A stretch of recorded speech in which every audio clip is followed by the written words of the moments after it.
Hi friends, welcome to our channel. ಇವತ್ತು ನಾನು ನಿಮಗೆ ಎಗ್ ರೈಸ್ ರೆಸಿಪಿಯನ್ನು ಹೇಳ್ಕೊಡ್ತಾ ಇದ್ದೀನಿ. ಇದನ್ನ ನೀವು ಬ್ಯಾಚುಲರ್ಸ್ ಇರ್ಬೋದು, ಫ್ಯಾಮಿಲಿಯರ್ ಕೂಡ ಟ್ರೈ ಮಾಡ್ಬೋದು. ಪ್ಲಸ್ ನಿಮಗೆ ಇದನ್ನ ಕ್ವಿಕ್ ಆಗಿ ಕೂಡ ಮಾಡ್ಕೋಬಹುದು. ಸ್ವಲ್ಪ ಇಂಗ್ರೀಡಿಯೆಂಟ್ನ ಯೂಸ್ ಮಾಡಿಕೊಂಡು ಹೇಗೆ ಮಾಡುವುದು, ಏನೇನು ಅದಕ್ಕೆ ಬೇಕಾಗುತ್ತೆ ಅಂದ್ಬಿಟ್ಟು ತಿಳಿಸ್ಕೊಡ್ತೀನಿ. ಮೊದಲಿಗೆ ಎಣ್ಣೆ, 3 ಮೊಟ್ಟೆ, ಅನ್ನ ತೆಗೆದಿಟ್ಕೊಂಡಿದ್ದೀನಿ, ಧನಿಯಾ ಪೌಡರ್, ಅರಸಿನ ಪೌಡರ್, ಮಸಾಲ, ಚಿಲ್ಲಿ ಪೌಡರ್, ಜೀರಿಗೆ, ಉಪ್ಪು, ಶುಂಠಿ ಬೆಳ್ಳುಳ್ಳಿ ಪೇಸ್ಟ್ 1 ಸ್ಪೂನ್, ಹಾಗೆ 3 ಹಸಿಮೆಣಸು, ಕರಿಬೇವು, 1 ಈರುಳ್ಳಿ, 2 ಟೊಮೆಟೊ. ಈಗ ಎಣ್ಣೆ ಹಾಕ್ಕೊಂಡಿದ್ದೀನಿ, 1 ಚಮಚ ಜೀರಿಗೆಯನ್ನು ಹಾಕ್ಕೊಂಡಿದ್ದೀನಿ,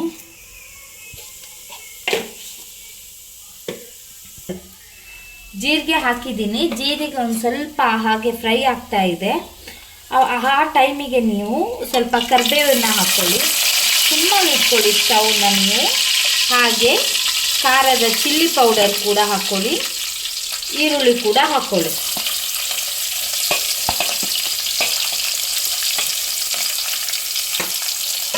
ಈರುಳ್ಳಿಯನ್ನು ಹಾಕಿದ ತಕ್ಷಣ ಸಿಮ್ಮಲ್ಲೇ ಇಟ್ಕೊಂಡು ಒಂದು ಸ್ವಲ್ಪ ಮಿಕ್ಸ್ ಮಾಡಿ ಫ್ರೆಂಡ್ಸ್. ಅದು ಒಂದು ಸ್ವಲ್ಪ ಸ್ಮೆಲ್ ಹೋಗಬೇಕು, ಹಾಗೆ ಒಂದು ಸ್ವಲ್ಪ ಫ್ರೈ ಆದರೆ ಸಾಕು, ತುಂಬ ಫ್ರೈ ಆಗೋದು ಬೇಡ. ಇವಾಗ ಇದ್ರದ್ದು ಸ್ಮೆಲ್ಲೆಲ್ಲ ಹೋಯ್ತು. ತುಂಬ ಕೆಂಪು ಬಣ್ಣ ಬರೋವರೆಗೆ ಮಾಡ್ಕೋಬೇಡಿ ಫ್ರೆಂಡ್ಸ್, ಚೆನ್ನಾಗಿ ಕಾಣಿಸಲ್ಲ, ಒಂಥರ ಅದ್ರದ್ದೇ ಟೇಸ್ಟ್ ಬರುತ್ತೆ. ಹಾಗಾಗಿ ಇವಾಗ ನಾನು ಹೇಳಿದ್ದೆಲ್ಲ 2 ಟೊಮೆಟೊ ತೊಗೊಂಡಿದ್ದೀನಿ ಅಂತ, ಅದನ್ನ ಹಾಕ್ತಾ ಇದ್ದೀನಿ.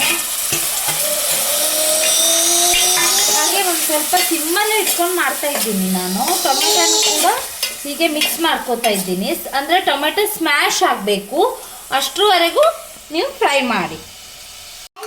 ಇವಾಗ ನಾನು 1 ಸ್ಪೂನ್ ಶುಂಠಿ ಬೆಳ್ಳುಳ್ಳಿ ಪೇಸ್ಟ್ ಕೂಡ ಹಾಕೋತಾ ಇದ್ದೇನೆ.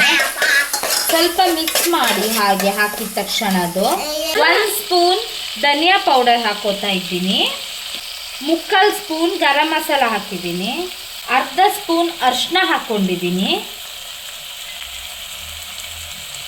ಖಾರಕ್ಕೆ ಎಷ್ಟು ಬೇಕು ಅಂತ ನೋಡಿಕೊಂಡು ಚಿಲ್ಲಿ ಪೌಡರ್ ಹಾಕ್ಕೊಳ್ಳಿ. ನಾನು 1/4 ಸ್ಪೂನ್ ಹಾಕೋತಾ ಇದ್ದೀನಿ, ಸ್ವಲ್ಪ ಸ್ಪೈಸಿಗೆ. ಉಪ್ಪನ್ನು ರುಚಿಗೆ ತಕ್ಕಷ್ಟು ಉಪ್ಪು ಕೂಡ ಹಾಕೋತಾ ಇದ್ದೀನಿ.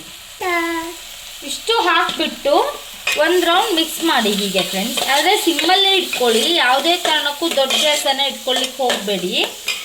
ಅದಾದಮೇಲೆ 3 ಮೊಟ್ಟೆ ಇಟ್ಕೊಂಡಿದ್ದೀನಿ, 3 ಮೊಟ್ಟೆನ ಹಾಕ್ಬಿಟ್ಟು ಮಿಕ್ಸ್ ಮಾಡ್ತಾ ಇದ್ದೀನಿ. ಹೀಗೆ ಮೊಟ್ಟೆ ಅನ್ನೋದು ಬೇಯಬೇಕು ಫ್ರೆಂಡ್ಸ್. ಯಾವ ರೀತಿ ಬೇಯಬೇಕಂತ ತೋರಿಸ್ತೀನಿ ನೋಡಿ ಫ್ರೆಂಡ್ಸ್. ಈ ರೀತಿ ಮಾಡ್ಕೊಂಡಿದ್ದೀನಿ ನಾನು. ಬೇಕಂದರೆ ಒಂದು ಸ್ವಲ್ಪ ದೊಡ್ಡ ಪೀಸ್ ಇಟ್ಕೊಂಡ್ರು ಓಕೆ, ಇಲ್ಲಾಂದರೆ ಈ ರೀತಿ ಮಾಡಿಕೊಂಡ್ರು ಓಕೆ. ನಂಗೊಂದು ಸ್ವಲ್ಪ ತರಿಯಾಗಿ ಹುಡಿ ಇದ್ದರೆ ಚೆನ್ನಾಗಿ ಅನಿಸುತ್ತೆ, ಅದಕ್ಕೆ ಹಾಗೆ ಇಟ್ಕೊಂಡು ಮಾಡಿರೋದು ನಾನು. ಅಂದರೆ ಸ್ವಲ್ಪ ದಪ್ಪ ಪೀಸು ಮೊಟ್ಟೆ ಭಾಗ ಸಿಗಬೇಕು ಅಂತ ಹಂಗಿದ್ರೆ ನೀವೇನು ಮಾಡ್ಕೊಳ್ಳಿ ಗೊತ್ತಾ, ಜಾಸ್ತಿ ಹೀಗೆ ಮಿಕ್ಸ್ ಮಾಡಲಿಕ್ಕೆ ಹೋಗಬೇಡಿ. ನಾನು ಸ್ವಲ್ಪ ಜಾಸ್ತಿ ಮಿಕ್ಸ್ ಮಾಡ್ತೇನೆ ಅಷ್ಟೇ. ಈಗ ಲಾಸ್ಟಿಗೆ ನಾನು ಅನ್ನವನ್ನು ಹಾಕೋತಾ ಇದ್ದೀನಿ.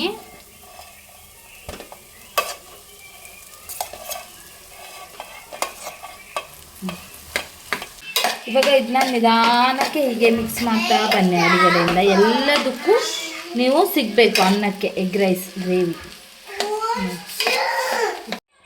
ಈಗ ಎಗ್ ರೈಸ್ ನಾನು ಮಾಡಿದ್ದೀನಿ, ಕಂಪ್ಲೀಟ್ ಮಾಡಿದ್ದೀನಿ, ರೆಡಿ ಆಯಿತು. ಇವಾಗ ಎಗ್ ರೈಸ್ ರೆಡಿ ಆಯಿತು ಫ್ರೆಂಡ್ಸ್. ಟೇಸ್ಟ್ ನೋಡೋ ಸಮಯ.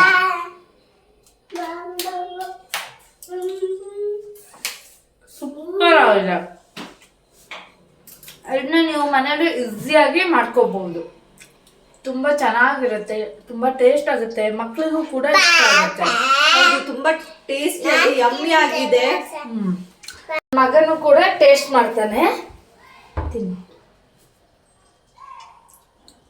ಹೇಗಿದೆ ಅಂತ ಹೇಳು ಚಿಂಟು.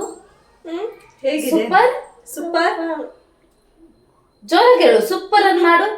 ಸೂಪರ್ ಮಾಡು, ಹಿಂಗೆ ಸೂಪರ್ ಅಂತ ಸೂಪರ್ ಮಾಡು. ತುಂಬ ಚೆನ್ನಾಗಿದೆ ಫ್ರೆಂಡ್ಸ್. ಇದನ್ನ ನೀವು ಕ್ವಿಕ್ಕಾಗಿ ಈಸಿಯಾಗಿ ಕೂಡ ಮಾಡ್ಕೊಳ್ಬೋದು. ಏನೂ ಅಡುಗೆ ಬರದೇ ಇರೋರು ಕೂಡ ಈ ರೆಸಿಪಿಯನ್ನು ನೀವು ಒಮ್ಮೆ ಟ್ರೈ ಮಾಡಿ. ಸೊ ಈ ವಿಡಿಯೋ ಇಷ್ಟ ಆದ್ರೆ ಈ ವಿಡಿಯೋನ ಲೈಕ್ ಮಾಡಿ, ಶೇರ್ ಮಾಡಿ, ಕಮೆಂಟ್ ಮಾಡಿ, ಹಾಗೆ ಈ ರೆಸಿಪಿ ತಪ್ಪದೇ ಮಾಡಿ.